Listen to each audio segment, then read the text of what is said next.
Hi, my name is Rich Hamlin. I'm the pastor at Athens United Methodist Church, and I welcome you to this week's pre-sermon Bible study video. Let's go ahead and open our Bibles to chapter 10 of the Gospel according to Mark. And we're going to start at verse 46. This is the story of Bartimaeus, and it goes like this. They reached Jericho, and as Jesus and his disciples left town, a large crowd followed him.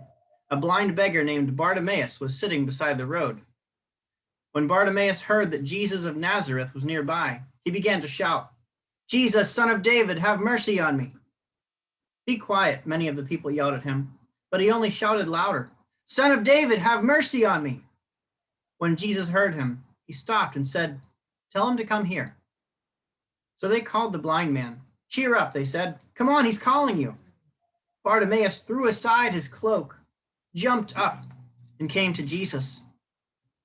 "What do you want me to do for you?" Jesus asked. "My teacher," the blind man said, "I want to see." And Jesus said to him, "Go, for your faith has healed you." Instantly the man could see, and he followed Jesus down the road. This ends our reading. And there's one point in that story that I'd like to focus on today. It's the cloak of Bartimaeus. Now, Bartimaeus was a blind person. We don't know how long he was a blind person. Maybe he was a blind person for most of his life. And the cloak was more than a garment for people whose opportunities were limited by blindness and other kinds of things that would get in the way of somebody living a normal sort of life. So unfortunately, Bartimaeus was a beggar, and being a beggar, this cloak was something that he would carry with him. And so every day he would sit beside the road and lay his cloak out in front of him, and that was a signal to the people walking by that he was a beggar that was in need. And so the people walking by would place food and money on. They would place their gifts on his cloak as they walked past. And so the cloak represented security. The cloak represented a hope for survival.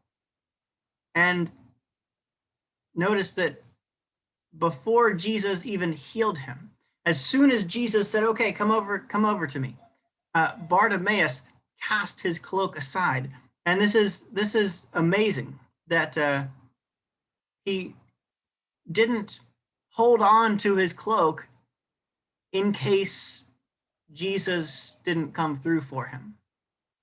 This was an expression of his faith in casting aside his cloak, because Bartimaeus cast aside his cloak. He believed in that moment with all of his heart and his mind. He cast aside his cloak, never to need it again, because he trusted that Jesus had the power to heal him, to provide him with an opportunity to live a new self-sustaining kind of life where he didn't have to beg anymore.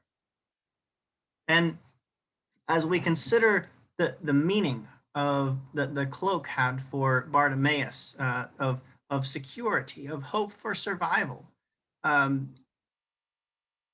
would invite you to think about maybe what kind of symbolic meaning might the cloak have for you and your life as you reflect on this story. I invite you to ponder that thought this week as we prepare for our Sunday worship service together. We are having both a live stream and in-person worship at this time. And so if you choose to participate via live stream, check out Athens United Methodist Church's Facebook page.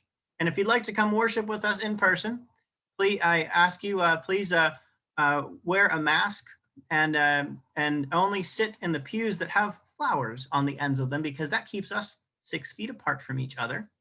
So that way we can gather and worship God, give thanks for the priceless treasure of our relationship with Jesus, while loving our neighbors as ourselves and keeping everyone safe. So thanks for tuning into this pre-sermon Bible study video. I hope to see you on Sunday. God bless.